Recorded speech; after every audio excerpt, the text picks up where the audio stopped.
Buenas tardes. En este video, les vamos a presentar dos entrevistas a dos doctoras de la Universidad Autónoma de Chihuahua de la Facultad de Odontología sobre la bioética.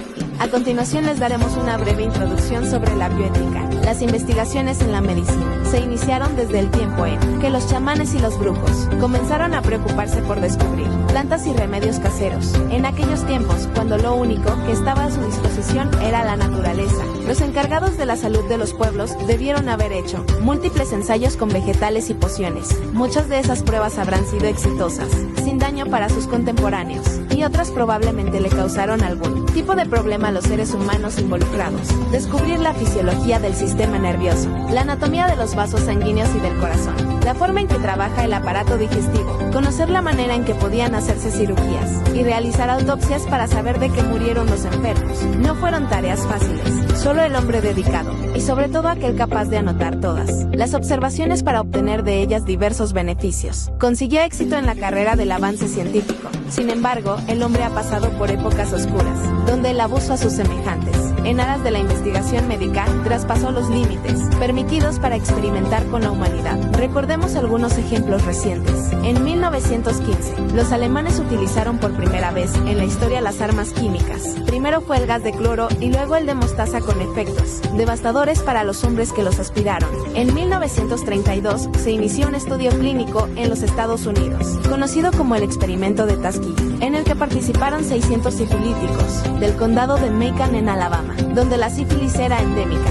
En la Segunda Guerra Mundial se llevaron a cabo experimentos médicos sin el consentimiento de los pacientes, y como si fueran animales de laboratorio, los nazis realizaron en los prisioneros de los campos de concentración unos procedimientos en contra de toda lógica y ética. A mitad del siglo XX nacieron en Europa, Canadá y América Latina gran cantidad de niños con malformaciones severas, dismelia, carencia de brazos y piernas, como consecuencia de que sus madres habían ingerido talidomida, un medicamento salido al mercado farmacéutico sin los controles necesarios. Estos ejemplos nos hacen ver que el ser humano ha actuado a veces de forma irracional, a pesar de haber obtenido una adecuada formación científica y moral. A la par de todas esas atrocidades, el género humano ha tenido en el último siglo grandes logros en el campo de la medicina. Estos avances científicos cambiaron radicalmente el panorama de la medicina en el mundo. Sin embargo, no solo esta cambió. Durante el siglo XX, el hombre comenzó por primera vez en su historia a preocuparse de la supervivencia del planeta, y también se dio cuenta de que los alimentos transgénicos van a ser la única forma de alimentar a una población mundial cada día más numerosa. La bioética nació hace 34 años, y hasta hace poco, solo algunas personas conocían el significado de este neologismo. La palabra bioética podría parecer un término ambiguo, dado que está formada por dos raíces que no especifican si la vida estará sobre la ética o viceversa, pero precisamente esa supuesta ambigüedad es la que la hace grande y muy actual. Lo importante de Potter y del nacimiento de la bioética es haber propuesto un puente entre la cultura científica relacionada a la vida y al medio ambiente, con la cultura humanista enfocada principalmente a la ética clásica. Al hablar sobre los orígenes de la bioética, es necesario tener presente los momentos cruciales de la vida de los hombres, desde la concepción hasta la muerte, y también darse cuenta de que, en el mundo actual, debido al crecimiento gigantesco de la población, los servicios médicos han ido haciéndose cada vez más costosos y deshumanizantes, y la relación médico-paciente, tan antigua como la propia medicina, ha perdido la dimensión real entre los seres humanos, porque desde siempre, el código hipocrático llevó a beneficiar al paciente y a no causarle daños.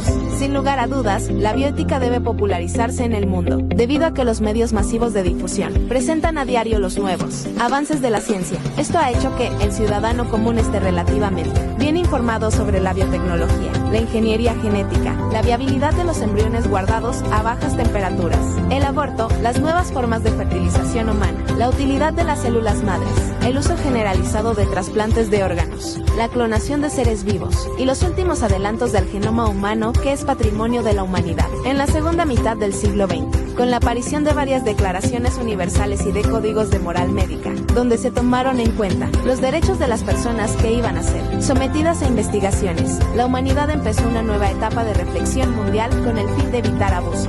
La bioética inició entonces un diálogo interdisciplinario entre los diferentes grupos ocupados por desarrollar la ciencia y la tecnología, permitiendo reflexionar a la vez sobre aspectos que son claves en la vida del hombre, tales como la ética, las buenas costumbres, la religión y la ciencia. Debemos tener presente que, los que vivimos buena parte del siglo XX, nos dimos cuenta de que esa centuria fue proclive en asesinatos en masa, y que el desplazamiento de las poblaciones fue enorme, llevando a miles de personas a refugiarse en países vecinos y en lugares donde la xenofobia empezó a incrementar el odio entre los diferentes grupos raciales. La segunda mitad del siglo XX se caracterizó por la pluralidad y por el relativismo. Estos hechos, heredados al siglo XXI, presentan en la actualidad una crisis de la razón y un aumento de la heterogeneidad cultural y religiosa, de un sistema bastante homogéneo en épocas anteriores.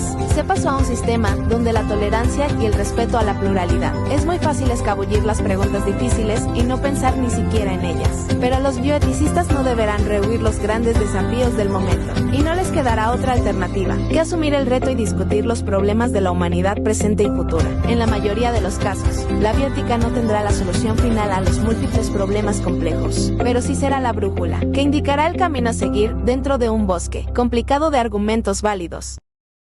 Bueno, buenas tardes. Vamos a presentar a la doctora Rocío Hernández. Es doctora en Ciencias de la Salud y Medio Ambiente. La primera pregunta es, ¿cómo definiría usted la bioética en el contexto de la odontología? La definiría como el conjunto de conceptos que rigen un buen trato al paciente odontológico. Todo lo que tenga que ver con la salud bucal requiere cierto compromiso. Pasamos a la segunda pregunta, que sería, ¿por qué cree usted que la ética es particularmente importante en el campo de la odontología? Bueno, creo que es importante porque ahorita hay muchos profesionales de la salud en relación al aspecto odontológico. Hay muchos profesionales y es muy importante que se trabaje sobre las bases adecuadas para que el paciente tenga un trato adecuado en sus tratamientos odontológicos. La tercera pregunta es, ¿cuáles son los principios éticos fundamentales que deben guiar la práctica odontológica? Pues pienso que debe ser el principio de confidencialidad, el principio de un trato digno al paciente, el principio de instalaciones adecuadas, buena higiene. La cuarta pregunta sería, ¿cómo garantiza que el proceso de consentimiento informado sea adecuado y efectivo con los pacientes? Bueno, primeramente que no se le oculte nada al paciente, que lo que se le va a realizar sea con un principio ético que es la verdad y que el paciente sepa lo que va a ser expuesto y el tratamiento que va a tener. Eso es muy importante, porque no sé si pueda decir, en ocasiones se le dice al paciente determinado tratamiento que va a tener y a mitad del tratamiento o al final hay cambios y no se le informa al paciente. Ok. Pasamos a la siguiente pregunta, que es, ¿qué medidas toma usted para proteger la confidencialidad y privacidad de la información del paciente en la práctica? Pues lo primero es el compromiso que debe tener el odontólogo con su paciente, lo primero, y también de las personas que laboren en ese consultorio, que sean personas que sepan guardar la información. Ok. La siguiente pregunta es, ¿puede dar usted algún ejemplo de un dilema ético que haya enfrentado en su práctica y cómo lo resolvió? Pues un dilema ético podría ser mantenerse objetivamente, aunque haya variaciones en cuanto a los costos, podemos decir, a los costos odontológicos, que si realmente hay una justificación para subir esos precios, que sí sea, pero si no, hay que mantenerse ese principio ético de nada más lo que es lo justo. Ok. La siguiente pregunta es, ¿cómo maneja usted las expectativas y demandas del paciente que pueden no estar alineadas con lo que considera éticamente correcto? Bueno, primero yo creo que tomarse un pequeño tiempo con el paciente para conocer sus inquietudes, y ver si las podemos alinear y también tener la capacidad de si no hay un acuerdo, poder canalizarlo con otra persona que quizá pueda cumplir sus expectativas, o sea, saber retirarse si es necesario. Okay. La siguiente pregunta, ¿cómo aborda usted las cuestiones éticas relacionadas con el uso de nuevas tecnologías y tratamientos en odontología? Bueno, ahí es cuando la tecnología entra a un consultorio, entonces ahí se puede prestar a que inicialmente los costos sean muy elevados. Entonces, si se permite, si tenemos la capacidad de introducir tecnología, pues debe ser al alcance de todos. No aprovechar que somos pioneros y aprovecharnos de eso para perjudicar al paciente. Okay.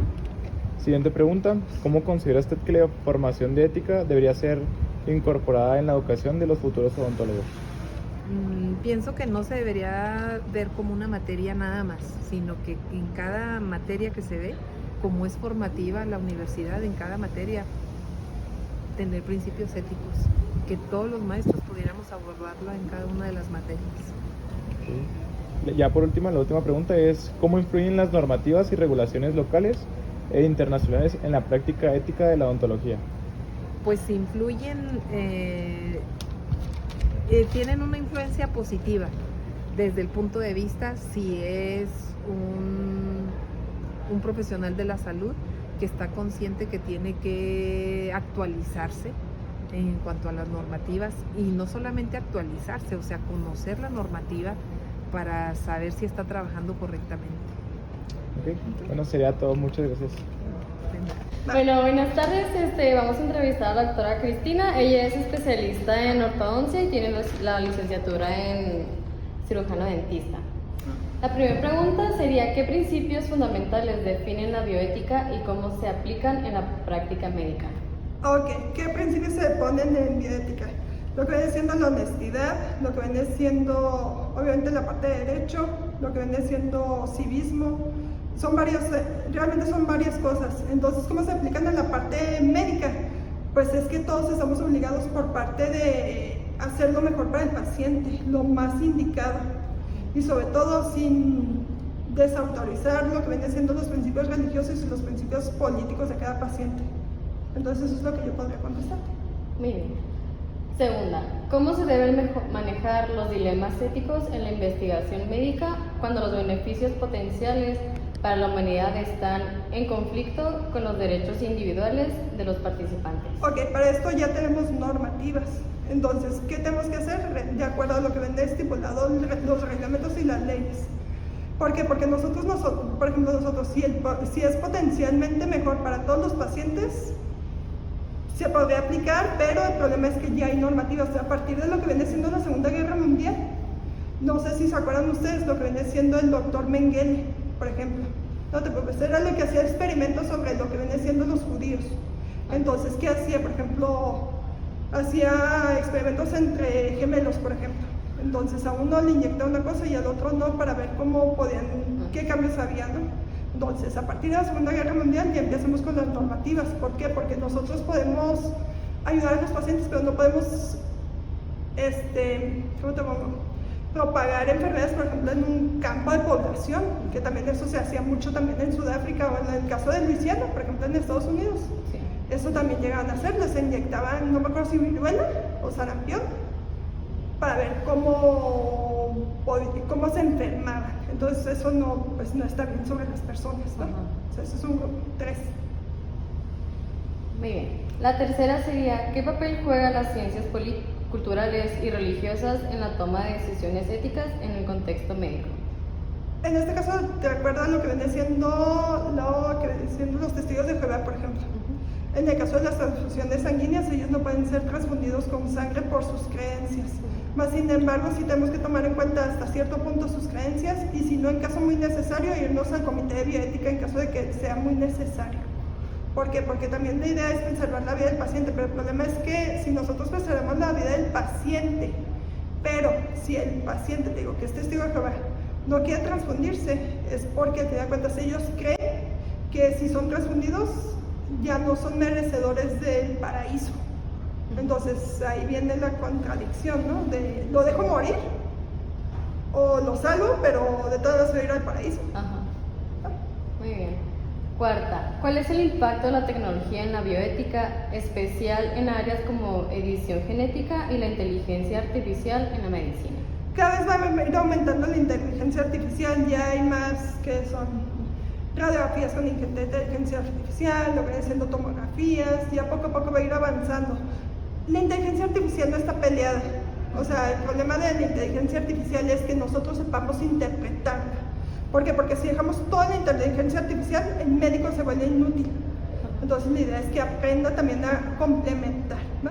Ok, la quinta. ¿Cómo se puede garantizar la equidad en el acceso a tratamientos médicos innovadores y costosos? Complejo, eso tendría que ser como parte de las instituciones de salud, o sea, eso se tendría que pedir al gobierno. ¿Por qué? Porque no, todos tenemos, acuérdate que tenemos una garantía que es de hecho el artículo 4 constitucional, que viene siendo, todos tenemos el acceso a la salud. Entonces, en caso de que tú no tengas ese acceso, tú tendrías que demandar al gobierno para que te lo dé, que es de hecho lo que hacen con los pacientes que tienen cáncer, demandan al gobierno para que les aplique, para que les dé tratamiento.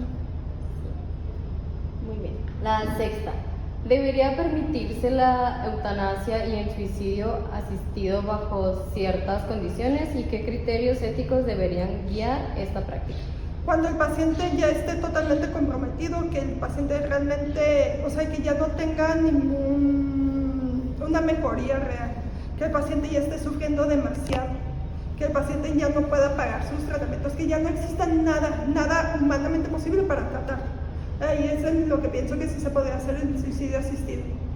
Y en México pues todavía no está legalizado, pero si te das cuenta en primer mundo ya empieza a estar. O sea, eso es la parte importante. Que si ya en países ya desarrollados, ¿por qué en México no? La séptima sería, ¿qué desafíos éticos surgen en el uso de datos genéticos personales y cómo se pueden proteger la privacidad y el consentimiento informado? Depende. En la parte médico-legal, en algún momento ustedes hacen un consentimiento informado. Entonces eso se tiene que guardar ya sea en un expediente o en el expediente electrónico. Pero hay expedientes electrónicos a expedientes electrónicos. Hay unos que tienen más candados de seguridad.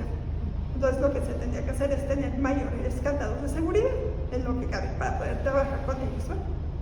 Muy bien. La octava sería, ¿cómo deben abordarse los dilemas éticos relacionados con el inicio y la interrupción del embarazo, especialmente en caso de anomalías fetales graves?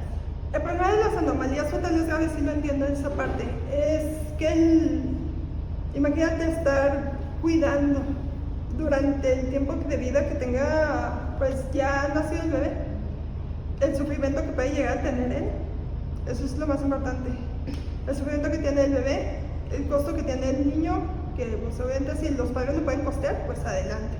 Pero imagínate la carga emocional y la carga física y la económica de los padres. Eso es, a mí esa parte de bioética sí es un poquito compleja, porque al final de cuentas si está tan mal, ¿cuánto tiempo va a vivir? Va a sufrir. Entonces yo sí estoy a favor de cuando sea necesario el aborto. Novena. ¿Cuál es el papel de los comités de ética en hospitales y universidades y cómo se puede influir en la toma de decisiones? Ok, los comités de ética lo que funcionan es como tal, ellos poder ayudarnos a decidir sobre la toma de decisiones ante un padecimiento. Entonces, por ejemplo, si el paciente, por ejemplo, es lo que estamos hablando de, por ejemplo, los pacientes que son testigos de Jehová. Si el paciente testigo de Jehová está inconsciente, no tiene familiares, etc., ya entra el comité de ética para intentar salvar la vida del paciente, ¿no? Porque la idea es preservar la vida, ¿no? Es lo más importante. Entonces el comité de ética lo que va a hacer es decidir entre ellos qué es mejor a su beneficio, ¿no? Y eso es lo que hace. En el caso de la escuela también si tenemos algún tratamiento que no sepamos cómo resolverlo, por ejemplo, no, pues yo digo que es endoncia, no, pues yo digo que es extracción, ahí ya se entra por ejemplo, en este caso en la parte de odontología. ¿Cómo podemos ser? ¿Cuál es el mejor tratamiento para el paciente? Esa es parte de lo mejor que es la parte de bioética. Muy bien. Y la décima, por último, sería ¿cómo puede la bioética contribuir a la resolución de conflictos entre la autonomía individual y el bienestar colectivo en situaciones de emergencias sanitarias como la pandemia? Ok. Ya con los comités de bioética que se intenta implementar obviamente es lo mejor para la población, ¿va? En el caso de la pandemia, si te diste cuenta, nos dieron ciertas reglas, o sea, eventualmente lo que hacen es hacer manuales, ¿va? Entre la parte ya, entre la parte científica y entre la parte ya de ética, y es como pueden confluenciar, ¿va? O sea, hacen manuales, eventualmente hacen manuales de práctica, de hecho estos se llaman guías de práctica clínica, ya sabiendo que no afecta o que no hacen daño a la población, y ahora sí ya se pueden implementar, ¿no? Muy bien, pues eso sería todo, doctora. Le agradecemos mucho su... De nada.